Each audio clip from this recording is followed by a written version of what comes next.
we implemented a program, I think at Stephanie's suggestion, where we started doing surprise and delight boxes shipped out to influencers. So we designed a really beautiful box that includes products and sexual pleasure accoutrement. Yeah, so it's sort of a like customized beach towel in there. Yeah.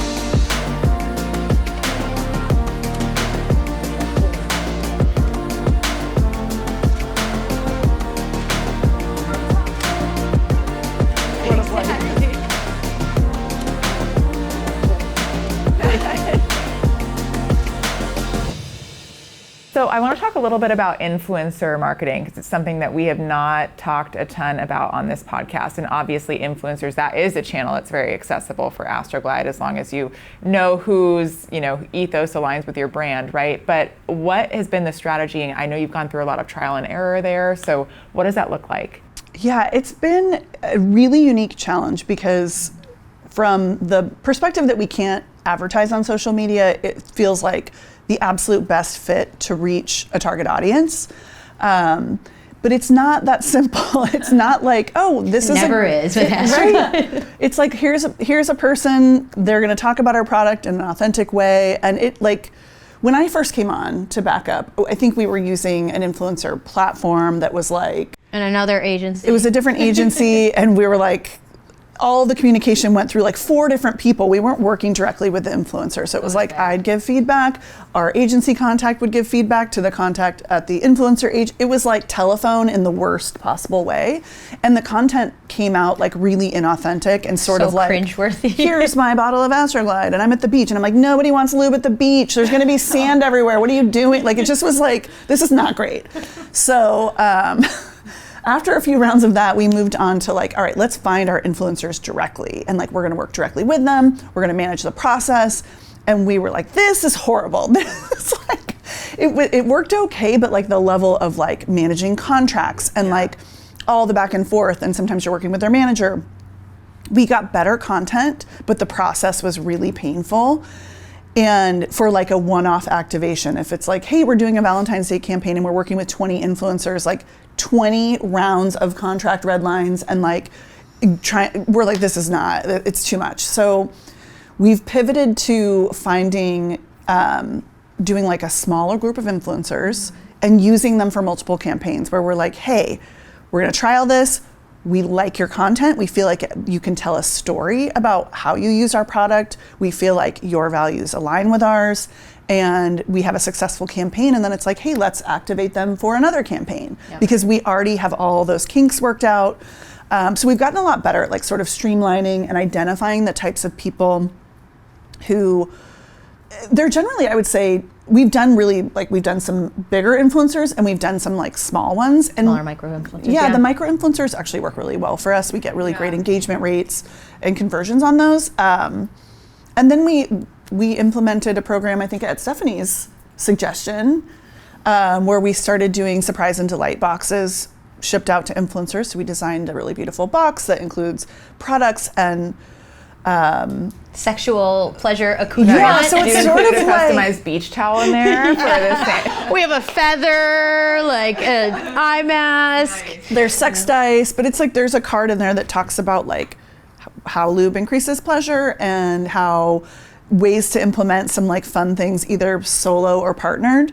And we can put different products to feature in it, but it's like a fun little pleasure kit, and we reach out to all of our different targets. So whether it's like couples or singles or LGBTQ people or menopausal women, like we've got all different, we target different people every month and we send out boxes, and we have a great rate of like people actually like sharing and talking about them. Yeah, I think the two are a little different, right? Like we use some of the bigger influencers or even the micro influencers for like specific, like for our campaigns, right? Yeah. Like we have key moments in time, like holiday, Valentine's Day, and Pride are some of our biggest moments. So we'll look at paid influencers for those. The point with the surprise and delight too was to make sure that we were peppering in influencer stuff throughout the entire year. So that's completely organic. We outreach to them, ask if they're interested in getting a box. If they say yes, we send it. If they post about it, awesome. Then we have some organic content that we can reshare on our channels. So that's meant to be more relationship building. And if we think that any of those surprise and delight influencers are great, we could look at paid partnerships with them in the future. But it's just a good way for us to have like an always on influencer program versus just those 3 big campaign times. That's a great point. And I think one of the things too we've learned is that influencers get sent stuff all the time. And so one of the things we try to do is like let them know, hey, we really like this content that you create. Would you mind if we shared it and amplified your channel, or spotlight you during this like moment in time where maybe like the cause that you're talking about or the things that you're sort of central to who you are is relevant. So I think it's a mutually beneficial relationship in some ways, and I think that typically works better with smaller influencers. Yeah. But I think it's been really successful for us, and at like a low cost. Yeah, that's a great call out, because we do use a lot of influencers to create content on social, right? If we're profiling women for History Month, right? Like normally that's like, okay, how do you tie Astroglide to Women's History Month, right? We can go out to creators that have been impactful in the sexual health and wellness space and say, hey, we really like what you're doing. Would you mind if we, profiled you with one of your quotes on our social channels? So it's been another way for us to tap into the industry without necessarily having to put a lot of spend behind it, right, because we can leverage them and profile these creators that are also doing really great things in the space. And I think that's, again, one of the things that Astroglide does really well is we're not so focused on us and like pushing our products every time you turn around, right? Yeah, we've got awesome product, but like nobody needs to hear about a bottle of lube every time they turn around. So being able to profile different people, different thoughts, all of that has been impactful across our whole content program. Yeah. It's more about the brand and the brand perception, right? Yeah. And ultimately that will trickle down into people making that association when they are on Amazon or in the store, and just having that positive association with the brand. Yeah. Absolutely. I always tell my team, I'm like, when we think about content, it's like we're talking about the product like 15% of the time maybe. Yeah. And the rest of it should be like about what people really are interested in and what's useful and informative and funny and valuable to them. And it's not like, this one cleans up really easily in the shower. Like that's not something that we need to be talking about all the time. So that just made me think of during COVID. Remember the college kid that was like, he went to Harvard or something? NYU, right? The Yeah. hand sanitizer. Yeah, and like everyone was like addicted, obviously hand sanitizer during COVID, right? So he just threw this bottle in, went to his first day of class, was giving some of his classmates it, and realized he was giving lube. Astroglide was like... He was squeezing Astroglide into people's hands as hand sanitizer and had like no idea that he had grabbed the wrong bottle. And so I think he posted on TikTok or something, right? He did. Or Twitter. He posted, I think, on TikTok, and then we ended up sending him and like all of his dorm buddies like shirts and bucket hats and like... That's amazing. And then he profiled it again, and it was just like such an organic thing. We had so many stories like that during COVID of like parents whose kids accidentally like took their lube Got to into school. the lube, yeah. Like same thing. So there's so many fun things that happen for the brand that we can just naturally like be a part of. Speaking to that, I feel like one thing that we've learned is that you can plan as much content as you want, but if you're not spending time every day like on the platforms looking for ways to engage, like that has grown, I think, our brand profile and our following so much more. Yeah. To really like, I've got to carve out time each day to like jump in and try to engage in like a funny, meaningful way versus... It makes me really like stay up to date on my pop culture. Like Bridgerton's in, like we gotta post about Bridgerton because there's so much sex in that show. Like, what's trending. We have even on social, like in the news, where we find these like sex stories that are kind of popping up in the news that just seem kind of random, right? That we post on our social too. So I mean, it makes you think about things across so many levels, because obviously you want to know research and things that are impacting like sexual health and wellness, but then like what are people doing in their day-to-day lives and how can we insert our like voice into that? Yeah, I think one thing that's helped us too is getting the collaborative like team chat. Yeah. Because for a long time it was just me. And then like, or it was like a couple of us like in a text group chain. Like what do we do? Like, and now we've got a bigger team, and it's so great to have like, it's, I'm a middle-aged woman, so like what I think is great on social media, like some of the people on my team are like, okay, grandma, whatever. But it's like, it's great to have those different like perspectives from different ages and genders. And the way we collaborate now is like, it's almost like a one-up, like who can come up with the best response to this Chris Pine meme of him just like disassociating from his body. And then it's like, I'm like, we have to use this. Spit on him or not? Yeah, I don't know. Exactly. You have to use those things. You're like, it's all over the internet. Like, we have to be a part of that. Yeah. And that's such a good point about, like you said it earlier, 15% of your content is product and the rest you're kind of leaving room for more, I don't know, relatable stories, right? But then also having your evergreen content planned and leaving room for those Chris Pine gifts and those moments in time and figuring out how to properly insert yourself into those conversations. Yeah, I think that exactly what you said. It's like you have to be nimble. You have to have a plan, but it has to be loose enough that you're like, we're pivoting today. And So Astroglide's been around since the 90s. Obviously, sex has changed, people's preferences have changed, their behaviors have changed, as we've been talking about. Talk to us a little bit about some of your product innovations and how you maybe are using, some of this more like social listening data and kind of recent trends and changes in behavior to inform what's on the product roadmap and what you guys are rolling out. Yeah, so this is definitely, I wish our innovation team was in here, but hopefully I do them justice. You didn't know we were coming back for more episodes. I'm not the expert on everything, but I think I can answer this one.